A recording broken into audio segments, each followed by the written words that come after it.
Bonjour à toutes et à tous. Clartan Associés fait le point sur sa stratégie action au travers de deux de ses fonds pour le deuxième semestre, Clartan Valeurs et Clartan Ethos. Quelle est leur actualité et comment sont-ils positionnés justement pour les mois qui viennent? On voit ça tout de suite avec nos deux invités, Marie-Lou Goueffon et Nikolai Marinov. Bonjour à tous les deux. Bonjour. Marie-Lou, vous êtes co-gérante du fonds Clartan Valeurs et Nikolai, co-gérant de Clartan Ethos. On commence avec vous justement, Nikolai. Quelle est votre lecture de l'environnement macroéconomique de cette rentrée 2023 ? Le contexte de la rentrée pour les marchés actions est marqué par deux forces contradictoires. D'une part, nous assistons à une récession industrielle des deux côtés de l'Atlantique, avec une contraction industrielle aux États-Unis et une détérioration de la production manufacturière en Europe, notamment en Allemagne, qui souffre de la morosité de la demande mondiale, provoquée notamment par la faiblesse de l'économie chinoise. Et d'autre part, de manière plus positive, nous assistons à un phénomène mondial de désinflation depuis le pic de l'inflation il y a un an.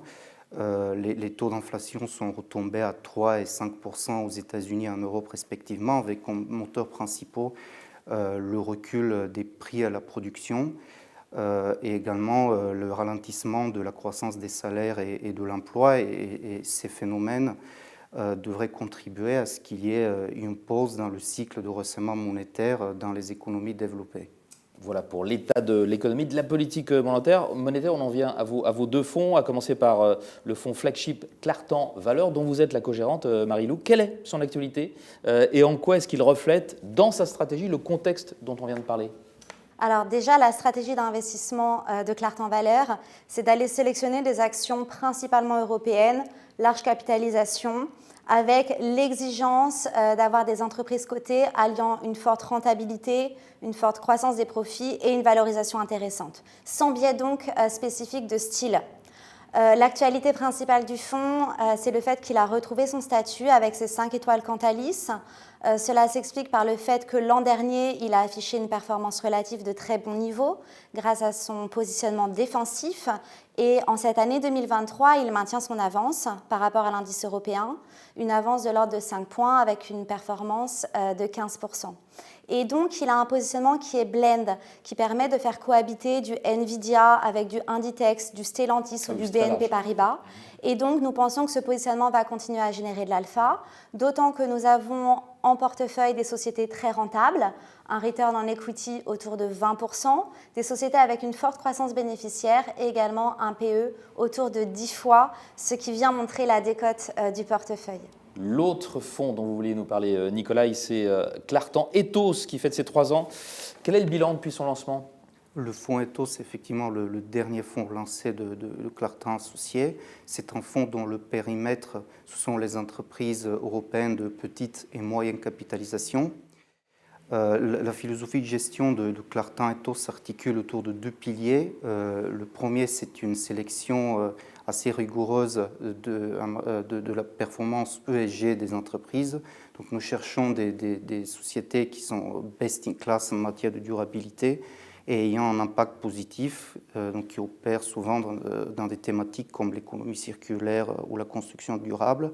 Et nous essayons à accompagner ces entreprises dans l'amélioration de leur démarche ESG. Et le deuxième pilier, c'est toujours l'approche quality and value de Clartan Associés avec la priorité à l'avantage compétitif et la rentabilité. Depuis son lancement il y a 3 ans, la classe d'actifs des petites et moyennes capitalisations a subi une sous-performance par rapport aux grandes capitalisations. Mais malgré ce contexte défavorable pour la classe d'actifs, le fonds a affiché une performance sur la période de 8,5% avec une nette surperformance en 2022. Et en cette année 2023, nous continuons d'être assez bien orientés par rapport aux indices small et mid cap. Marie-Lou, pour finir, un petit mot de l'actualité commerciale de Clartan Associés. Qu'est-ce que l'on retient? Nous donnons rendez-vous à nos partenaires, conseillers en gestion de patrimoine, pour des déjeuners investisseurs dans nos bureaux régulièrement, pour des webinaires trimestriels. Et c'est important pour nous, l'équipe de gestion, d'accompagner les CGP dans la durée, de souligner la stabilité et l'engagement des équipes, d'expliquer les résultats et de présenter toutes nos solutions en matière de gestion, de l'investissement dans nos fonds jusqu'aux solutions de feed et de mandat de gestion.